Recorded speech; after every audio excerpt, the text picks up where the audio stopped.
Guys എത്ര ദിവസങ്ങൾക്ക് ശേഷമാണല്ലോ ഇങ്ങനെ ഒരു ക്ലൈമറ്റ് കാണുന്നത്. ഇതിന് മുന്നേ ഇത്രയും ദിവസങ്ങൾക്ക് മഴയായിരുന്നെന്ന് ആരെങ്കിലും വിചാരിക്കുമല്ലേ. അപ്പോൾ ഇന്നത്തെ വെയിലിൽ ഇടയ്ക്ക് വെച്ചിട്ട് ഡ്യൂട്ടി എല്ലാം കഴിഞ്ഞ് ഫ്രീ ആയപ്പോഴത്തേക്ക് ഒരു ഓണം പർച്ചേസൊക്കെ ഉണ്ടായിരുന്നു കേട്ടോ.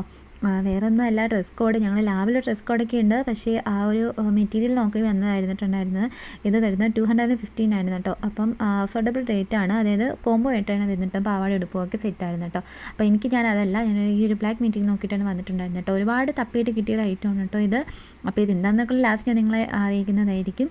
സ്റ്റിച്ച് ചെയ്യാനായിട്ട് അപ്പോൾ ഈ ചേട്ടൻ ഇവിടെ നിന്ന് ബില്ലൊക്കെ തരുന്നുണ്ടായിരുന്നു. അങ്ങനെ ബില്ലൊക്കെ പേ ചെയ്ത് ഞങ്ങൾ അവിടെ നിന്ന് ഇറങ്ങിയിട്ടുണ്ടായിരുന്നു. നിറച്ച് ഫ്രൂട്ട്സും കാര്യങ്ങളൊക്കെ ഉണ്ടായിരുന്നേ. അപ്പോൾ അതൊന്നും വാങ്ങിയിട്ടുണ്ടായിരുന്നില്ല. അപ്പോൾ ഞങ്ങൾ നേരെ തിരിച്ച് ലാബിൽ വന്നിട്ടുണ്ടായിരുന്നു. വന്ന് ആ ഡ്രസ്സൊക്കെ അവിടെ എല്ലാവരും കാണിക്കുന്നുണ്ടായിരുന്നു കേട്ടോ. അങ്ങനെ അത് കഴിഞ്ഞ് ഞങ്ങൾ വൈകിട്ട് ഡ്യൂട്ടി ഒക്കെ കഴിഞ്ഞിട്ട് ഞാൻ പൊന്നൂസും കൊണ്ട് അതുകൊണ്ട് തയ്ക്കാനായിട്ട് ഞങ്ങൾ ചേച്ചിയുടെ അടുത്ത് പോയിട്ടുണ്ടായിരുന്നു. അപ്പോൾ ചേച്ചി അവളുടെ ഡ്രസ്സ് എന്താണെന്നുള്ളത് ഞാൻ നിങ്ങൾക്ക് സർപ്രൈസാണ് കേട്ടോ. അവളുടെ അളവും കാര്യങ്ങളെല്ലാം അളവെല്ലാം എടുത്തിട്ടുണ്ടായിരുന്നു. പിന്നെ മുട്ടായിക്ക് വാങ്ങി തിരിച്ചു വന്ന് ഞങ്ങൾക്ക് കൊറിയർ ഉണ്ട്, അന്ന് വാങ്ങി ഞങ്ങൾ വീട്ടിൽ വന്നപ്പോൾ ഓക്കെ.